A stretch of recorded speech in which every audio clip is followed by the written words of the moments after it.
Welcome to another vlog. It is a beautiful day today. I'm planning on spending all day, if I can, outside.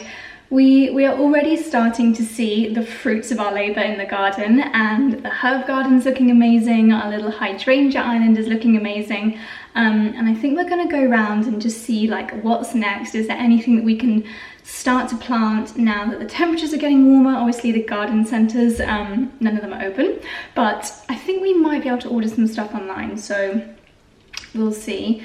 But Charlie's just made the excellent suggestion that we go for a little walk, and we're going to go to the local shop because that's got like fruit and veg and stuff like that. Pick up some things for the next few days, but I'm going to very quickly do a very quick get ready with me. Last time I did this in this bathroom, I showed putting on an SPF, and you guys let me know that I was not putting on anywhere near enough. So I've learned my lesson, thank you very much, and I will now be putting it on my neck as well. And also I was thinking you should really be careful with the backs of your hands as well, because these are the areas that really show the signs of aging. Because I'm going to be outside a lot of the day today, I need an SPF 50. I don't want to be getting any early signs of aging, so I'm going to be using the Tropic Sunday Facial UV Defense. Super bright, so hopefully you can see this. Charlie and I actually used this entire range while we were in the Maldives, so I know for sure that, okay, I'm gonna put on more than I usually would. I'm gonna do a little bit more just for good measure. Yeah, so we used this range when we were in the Maldives, which was, goodness, maybe 2 months ago now. So I definitely can tell you for sure that it is fantastic at stopping you burning. I didn't get sunburnt at all while we were in the Maldives, and yet I still managed to get a really nice bit of colour. Yeah, so we use this range in the Maldives. We also use this, which is their Great Barrier Sun Protection. I'm going to pop a little bit of this on my shoulders and the tops of my arms because I do catch the sun quite a lot in these areas, especially when I'm gardening. But this whole range that Tropic have been working on for so long is fantastic because obviously Tropic is known for having really good clean ingredients. There's nothing nasty in there, no silicons, parabens, SLS, no toxins, just really lovely naturally derived ingredients. But also what's fantastic about this sun care range, other than the fact that obviously it goes on the skin so beautifully, feels like you're using a really luxurious product and doesn't make your face or your skin go white, which is such a problem with so many of these more kind of clean sun creams. But it's actually been formulated to be land and reef safe. So there are no ingredients in any of these sun products which can harm coral reefs, harm the marine environment, or what's on the land as well. So Tropic have thought of so many ways of making this range environmentally friendly, so it feels good knowing that you're putting something on your body which isn't going to be harming your environment. What's fantastic about this especially is that it's got hyaluronic acid in the formula, as well as some other lovely ingredients, like it's got hibiscus extract, which makes it full of antioxidants. Obviously with the hyaluronic acid it makes it lovely and hydrating, so it feels like you're just putting on a really lovely moisturizer. And it's also got plant polymers in there, which makes it really fantastic for a makeup application. So this, whether you are in the Maldives or in the English countryside, it's just absolutely perfect for using every single day, especially now that we get into the warmer months where we do experience much stronger sun rays. I'm going to be a lot more careful with using factor 50 every day. So yeah, I thought I would give that a little shout out because I'm just so pleased that a brand that cares so much about the environment and so much about what they put into their products has such a gorgeous SPF, because that is one thing that I do find that I don't want to compromise on. It goes directly onto my skin. I want my makeup to sit well on it, and yet I want to know that the product that I'm using is full of good ingredients. So this is obviously cruelty-free, vegan approved, and Tropic is also a carbon neutral company. So they're really doing everything that they can to be good to the world that we live in. And on days like today, when you just look out the window like I'm doing now and you see what an amazing world we have, and I have to say, everything that's gone on lately, I don't know about you, but it's really just made me appreciate what it sounds cheesy, but it makes me appreciate what the earth gives us, and I just want to do as much as possible to look after it. So yeah, very much enjoying using these products, and they are made in England. I believe they're made in Surrey, so it's a nice British brand to support. So that's the first thing that I've popped on my face. I'm now going to pop on a little bit of mineral foundation, tiny bit of brows and lashes, and then we're ready to go. Half of the Great Barrier Reef has been bleached beyond repair. Rising sea levels, land-based pollution, and even the sunscreens we wear are having a damaging effect.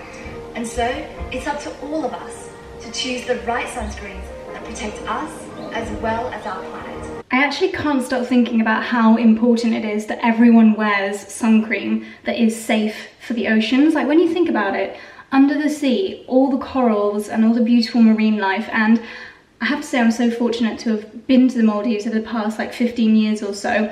I actually shed a bit of a tear last time because it's so bleached and damaged, and that's from things like over-tourism, but also chemicals from the products that we are literally putting on our skin, in our sun cream, and then ultimately they're ending up in the water. They can be poisoning the corals, bleaching them, and damaging what is the most spectacular underwater world. Tropic are the first beauty brand in the UK and Europe to be awarded the Protect Land and Sea seal, I think that's what it's called, which basically gives the nod of approval that their entire sun care range has been made without pollutants that can be harmful to the sea, the land and wildlife. So it's really important that we look a little bit more closely at the ingredients of what we are putting on our skin, because ultimately what we use on our bodies ends up in the environment. Obviously you don't want to be compromising on functionality. You get broad spectrum UV protection within the products, safe in the knowledge that the ingredients are sustainably sourced from all around the globe and chosen specifically to give the very best benefits to your skin.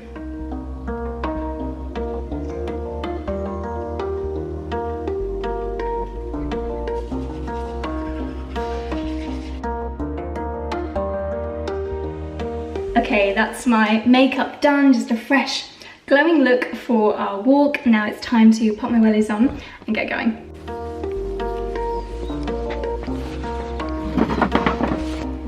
Checking the spiders.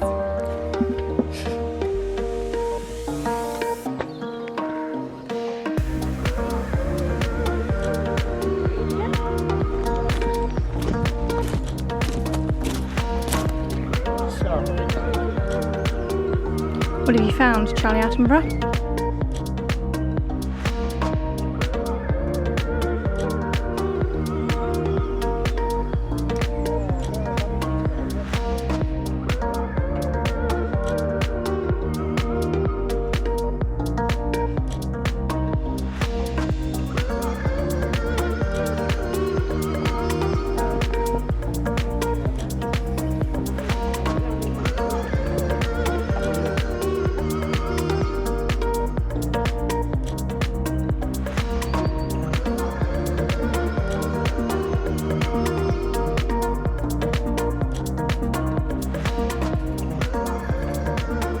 We have a very busy Charlie in the kitchen. He has made what can only be described as a fiery juice. Is this anti-hay fever juice? Anti-hay fever juice. So it's got ginger, fresh turmeric, fresh lemon, carrot and some orange. Locally sourced ingredients where possible? All of it locally sourced. Fantastic. And then round here we have got preparations for a lovely brunch. We've got some eggs from the farm down the lane, bread from the local bakery, and apple and rhubarb. We're going to do an apple and rhubarb crumble later on, also from the local veg shop. Wunderbar!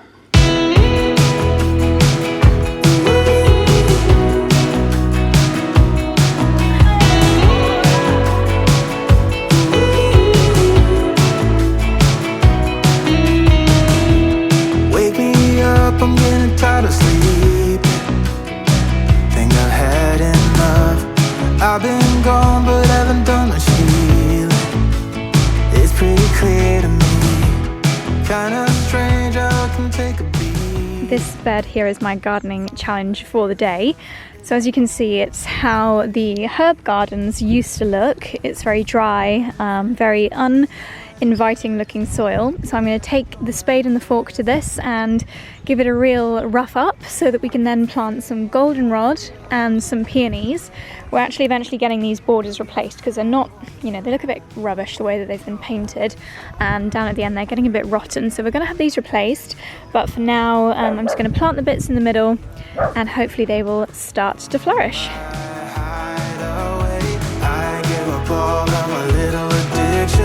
I'm still stuck with some tough decisions, yeah. Now I'm up against the wall, and I'm looking for your attention.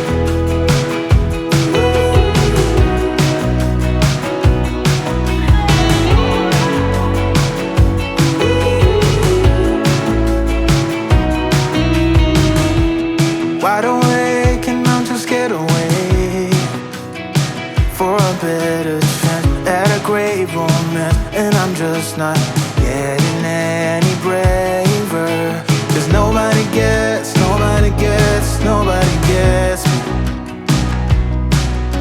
I'm looking for faith, looking for love in every direction. I'm looking for someone to show me the way when my map is torn up.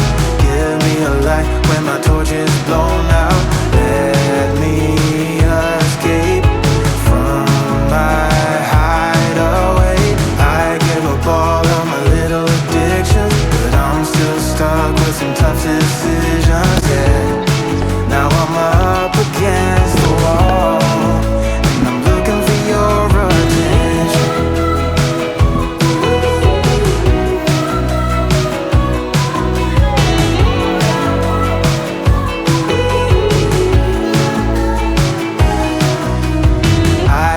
All of my little addictions, but I'm still stuck with some tough decisions, yeah. Now I'm up against the wall, and I'm looking for your attention. And I'm looking for your attention. I'm looking for your attention.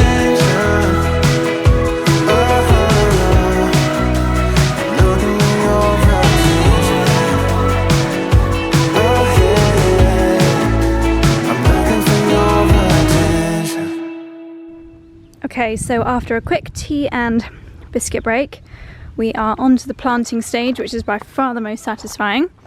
So tell us, darling. Got some more pits. So we're really lucky that the previous owner's late wife, who sadly passed away, has planted loads of peonies and roses in most of these beds. So we thought we'd continue that, and we've got a new peony that we managed to pick up in Waitrose, and then roses that are in pots from Clapham. And then I believe these are called goldenrod, and that's called larkspur, which is like a yellowy flower. And then we're going to get all these borders redone hopefully next week or the week after. But we can plant in the middle and it'll be fine. Great. That's the plan. Let's do it. Where are we putting the little dappies? Well, sort of scattered around, I guess. What do you think? Yeah. I've been going out on my head. I've been waiting for someone to give me help. All I'm asking for is just some space and some time. Then I'll be. So this is it, my day's work. Oh my goodness. Looking good. So we've got everything planted, and Charlie is now watering the beds. Hopefully this will set them off, and then I think they are due a little bit more rain next week. So hopefully they will be happy little plants, and in a few weeks' time they will start to be looking a little bit bushier, and we might even see some blooms. So I've just had a quick shower and popped in some dry shampoo and swapped my little gardening shorts for a cute little skirt. This is from the Ted Baker Cabana collection. Thought I would just wear something a little bit prettier because it is almost time for our Sunday roast, which I'm so looking forward to. I feel like we have definitely earned it today. I've just blitzed up some batter for the Yorkshire puddings in the Thermomix, and now I'm going to make the apple sauce. Again, it's super easy in the Thermomix. Normally I'd be able to do it straight on the machine, but because we don't have Wi-Fi, I'm having to just copy the method and everything from the Cookie Dough app, which is super easy. So we need 230 grams of apples.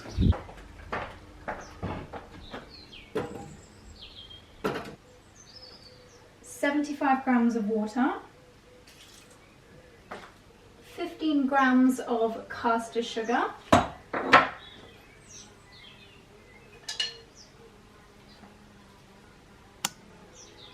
and 10 grams of lemon juice. 30 seconds, speed 4.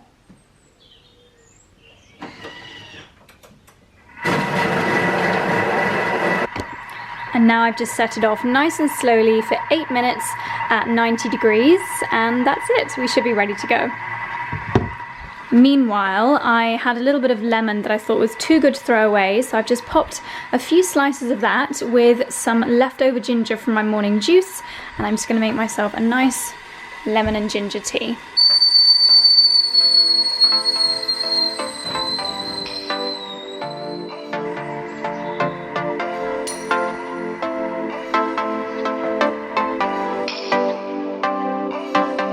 So your tears been running like a waterfall. Thought the stars would never. So after our delicious roast, we've got probably a couple of hours left of daylight, and because we've been doing so much gardening today, we've got, well, and the last few days, we have got quite a lot of dry garden waste which we need to dispose of. So we're just doing a very mini bonfire in an old trash can at the moment, which is not terribly ceremonious. This is a fire can. This is what they're made for. But it's all just really dry wood, so it's good. We're not burning anything green, so it's as environmentally friendly as you can be when you're having a fire. Nice smell. It's very earthy. Yeah. Sadly, we can't really use these in the chimney. No, they're a bit twiggy, aren't they? Yeah. So we can't put anything green in there, can we? No. So look, I mean, look, most of the pile's gone already. Is that all we have to burn? Well, is there nothing now, else we can burn? We've got some other stuff, but obviously, have you shown that was a bonfire prior to us living here? They'd had a bonfire on our little flower bed. And now it's our lovely hydrangea garden. Hopefully it won't be long until they start to flower. I need to get the hoe on this again. They're starting to dry up a bit. Huh? No, I've watered them. Yeah? Yeah. Jolly good. Dickens! Off there. Off there. Muddy paws. Daddy, be gentle with me. I'm just a baby. Not on that. Dexy, what have you got on your head? You look like you've been using some very questionable hair gel, my boy. Play with me, brother. Play with me, brother.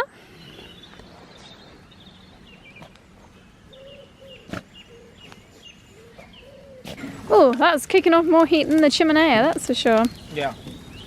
Well, that's because it's got the holes in it. I mean, This is what we should get, a fire pit of some, not like this, but something more attractive for heating. That is... Yeah, that's not exactly going to come out of dinner parties. Holes in it. Yeah, it's good. I think I'll wait for that actually. Actually, really nice and toasty. What you could do is just crush this stuff. This is my pusher downer. Your pusher downer? Yeah, it's a pusher downer. And then we're going to burn this, I think, because it's not very good anymore. Really? Yeah. The brooms are always useful. Well, it's not a good broom, we've got plenty. Right.